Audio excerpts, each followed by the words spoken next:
How you doing, Katie? I'm right here. How you doing? This is TPJF Hoops and Brews. Was this the best game offensively you've ever had? I don't know. I don't know. I scored 50 points, but I missed some good shots tonight. I feel like I could have made a few more. But I mean, I felt great. I felt great. It was a fun game for sure. Hey, Kevin Durant, Cameron Buford, LA News Observer. I got a question totally irrelevant to this series. The Seattle, Seattle on the 13th of May is having a meeting to try to bring back the Sonics. Would you lend your name to any or give any support to that effort to bring the Sonics back to Seattle? I mean, since I've been in the league, since we left, I've been screaming that team needs to go there. So, yeah. Okay, that's perfect. We're going to reach out to you, Yeah, big guy. man, I'm sure somebody just seen that. Thank you. Yes, sir. I appreciate that too, man. It's a good question. For the city right there. I like that. Yeah, I came to see you play up there 2008, I guess it was, before you left, before you guys left, man. Nice. So that'd be good to get the Sonics back to Seattle, sure. and I'm hold you responsible for that. Man, I'll take it. Hey, Kevin, the point you made earlier this week of like all the work you do behind the scenes to stay at this level consistently, what do you think is key in that routine, and what is kind of the day-to-day with that? First, it just starts with mentally preparing to, work on my skills, on a day-to-day, and it's you can ask any NBA player, it's tough to, especially when you've been in it for so long, to keep doing the same things over and over again. But, those what brings results. So, it's just pretty simple. We just get up, get shots up, and focus on the game when I'm at home, see how I can be better throughout the game. Just always just trying to be a student, to be honest. That's just been my approach. Kevin, Chris with Fantasy Sports Cave. Obviously, you had a good offensive game. Let's talk about the defense. Can you talk about how your defense flew around today? I know there was one possession where they doubled you, you turned it over, but you sprint back and blocked Gallinari. Could you talk about the effort from all of you guys defensively today? Yeah, Pat Beverly with another 14 rebound night. That's crazy. But I think, we held them 39% shooting, which is a win for us. They out-rebounded us, but I think we just made them miss tonight. We made them miss. We made Lou Williams 3 for 21. Damn, I didn't know he was 3 for 21. That was a great job by Clay, Andre, just making him see bodies and hands. But we just try to make every one of their looks tough. I think last game they were just a little bit too free in their movements and their actions that they call, coming downhill, not really a body on them, shooting open threes because we're leaving guys. So I think tonight we just locked in on more so individual game plan for each player. Tomer Zarley from Clutch Points. Kevin, since you joined, the Clippers are one of the few teams to push you guys to 6 games. What can you say about them when they were predicted to get swept by most? Well, whoever predict anything about basketball, you can't predict this game. Like, you can try to make assumptions, but anything can happen, and we expected that, especially with this group. They might not have the huge names, but they got players that can play on any team in this league. From top to bottom, from Gallinari to Pat Bev to Lou Will, who was all-world scorer, to Montrezl Harrell to Garrett. I mean, from the down the line, they got just solid players, and we knew we had to play our A game for us to have a chance because they well coached. They're not going to stop playing, and they have fun playing with each other.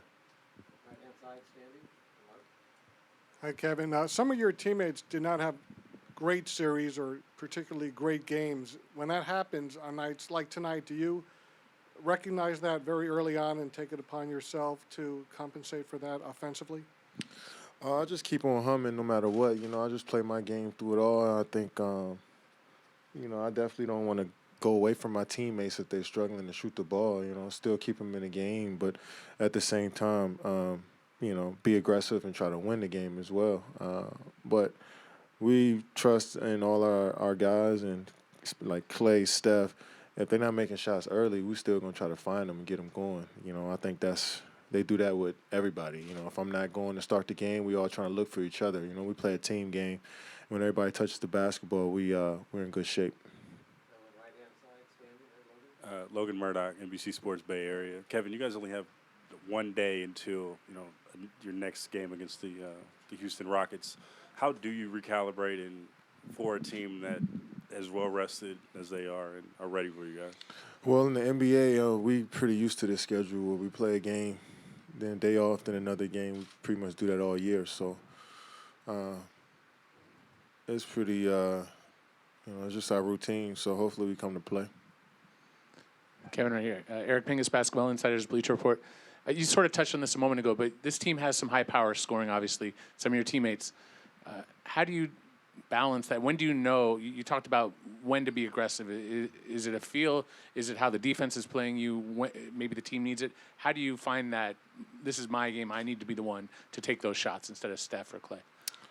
I just never know until the game starts. It's just a flow. I just can't really explain it. If the game is it's just a perfect balance that we have. We've been playing with each other. We know each other. We have good chemistry. And I know when Steph's going. He knows when I'm going, and Clay, and all the way down the line. So, we sacrifice shots for each other. We sacrifice opportunities for each other. And I think, coach and everybody on the team kind of knows how the game is being played and who needs to touch it and what we need to run the offense through. I think everybody has a good feel and an IQ for the game each night. Shelley Smith from ESPN. I know you told Doris that you were lost in the game, thinking about possession, just getting the next possession. When did you realize that things were going pretty well for you, especially in the first half? I feel like every night goes well for me, that I'm healthy and I get to play. And I get to, just dive deep into the game. I mean, miss and makes, they happen. But usually when I'm in it is when I'm following the defensive game plan to the T, when I'm flying around on the defensive side, and we all in communicate, all on one string. I think that's usually when I'm in the game. Anything else?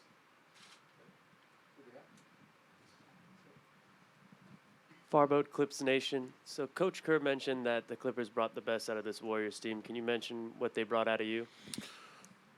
Well, the physical defense was one of those things. They got multiple guys that don't give up on plays.